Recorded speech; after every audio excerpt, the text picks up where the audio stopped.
Hello, I'm Brigantia Blackbird. Welcome to the Blackbird Grimoires. Happy Monday and Happy New Year. Well, Happy Calendar New Year, I suppose I should say. But today I want to start us out on a brand new series for this channel called Pagan Tales, where we're going to be looking at various personages and specific stories from pagan mythologies and just seeing where they all fit in with the season at the time of year that we're in. So today I thought we could begin by discussing the Roman god Janus, for whom the month of January gets its name. And he is the god of new beginnings, of gates, transitions, time, duality, doorways, passages, frames, and endings. Some people view Janus as the very first priest and as the founder of both religion and of divination. Janus is most frequently depicted with two faces, one facing the past and the other facing the future, with the elusive, ephemeral present existing somewhere in between those two faces as time passes on. Janus is the son of Terra, who was a primal goddess of the earth, and she's considered to be the equivalent of Gaia. And Salus, or Kalus, I'm not sure how it's properly pronounced, but he was the primal god of the sky, and he was considered to be the king of the gods. The siblings of Janus are Saturn, who is a god of time, agriculture, and wealth, Ops, a goddess of the earth and fertility, and Kamisi, who appears to be a goddess of childbirth, although I've found mostly vague references about her. And then we have Venelia, who is the wife of Janus, and together they had three children who are either named Turnus, Gertuna, and Cans, according to one source, and Fontus, Canis, and Aethix, according to another. So do your own research and kind of, make up your own mind about who's who and what belongs to who.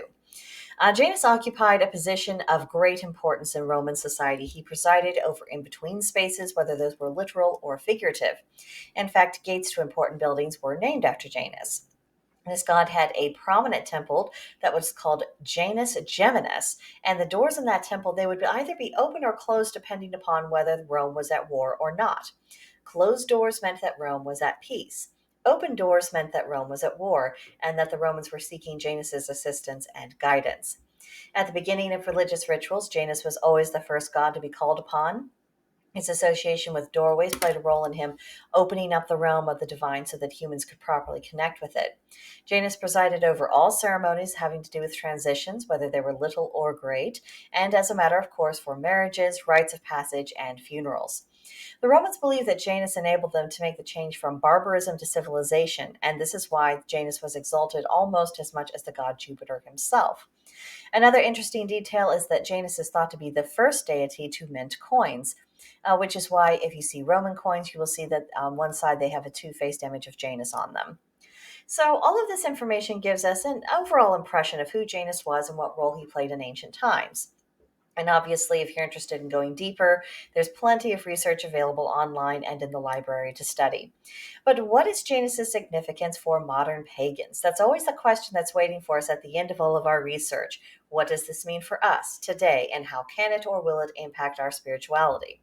Let's begin with Janus occupying liminal spaces. Today, we are existing in a liminal time. Our civilization, as we once knew it, is gone, and we are in this chaotic in-between state where we have yet to determine or even really visualize what our next chapter will actually look like. This is also coinciding with a time of great conflict, both inside of the country and outside of it. There's conflict between ethnicities, between religions, between different kinds of politics. So if ever there was a time for us to call upon the wisdom of Janus, it would be now. Now, as for the how we might do this, we have already covered that Janus was associated with gateways and doors.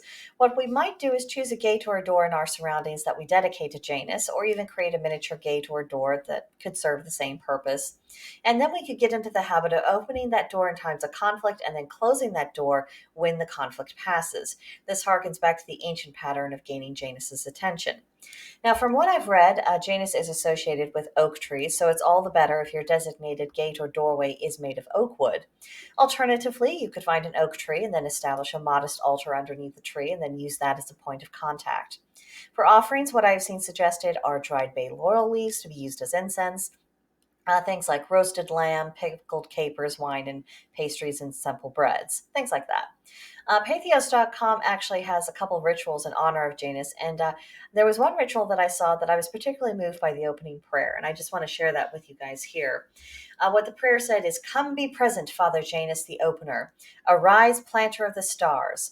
All things truly I entrust to Palusium the ent opener. Now you are Janus the gatekeeper, now Ceres the good creator, now Janus the god of good beginnings. Come now most especially, God of gods, you who are better than these kings." Now, what really attracts me is that this prayer openly acknowledges that the divine goes well beyond earthly power structures, which is a comforting thought in and of itself. It's an appeal that we can make to a higher and wiser authority, and given the state of the world, it's good for us to remember that we can appeal to the gods to act on our behalf. And even if their action goes no further than just providing us guidance that we can better use to navigate our steps, that is certainly better off than where we were before. And there's something nice to know that it isn't just us humans. We aren't just stuck with what the human powers that be feel like inflicting upon us. We have allies and we have options. And if we do forge a relationship with Janus, that could be beneficial even for the magical security of our own individual household. We can bless the thresholds and windows by invoking Janus, and that just adds another layer of protection. When we travel, we might consider putting a decal of Janus's dual faces on our luggage, or we could wear a necklace with a pendant that represents Janus. During our own personal rites of passage, we can consider invoking Janus to bless the change we are experiencing and appeal to his wisdom. Asking for the benefit of his experience is perhaps the greatest value, because it's essentially asking him to help us to refine our powers of discernment so we can make wise choices in this new chapter with confidence. And if we are struggling to move on from the past, or if we are struggling to not be completely consumed by thoughts of the future, that we're neglecting the present, Janus can be a very powerful ally to help us get properly aligned with where we actually are in life and what we need to be attending to. So, is Janus a deity that you might feel inclined to reach out to today? What do you think of his mythological role and function? Do you have personal experiences with him? I would love to hear about it either in the comment section below, or you can send me a message at Brigantia Blackbird at protonmail.com, and just we can have a nice chat there. But at all events, that's pretty much what I have on Janus for today. Next week, we're going to be talking about Scotty. So I'm looking forward to that, and I'm looking forward to bringing greater attention to various mythological personages and mythological stories that align with the time of year that we're at. I think it'll help us all stay in a better flow with the season and help us stay grounded no matter what insanity happens to be taking place in the world. So that's what I have for you. I will see you guys next time. Bye.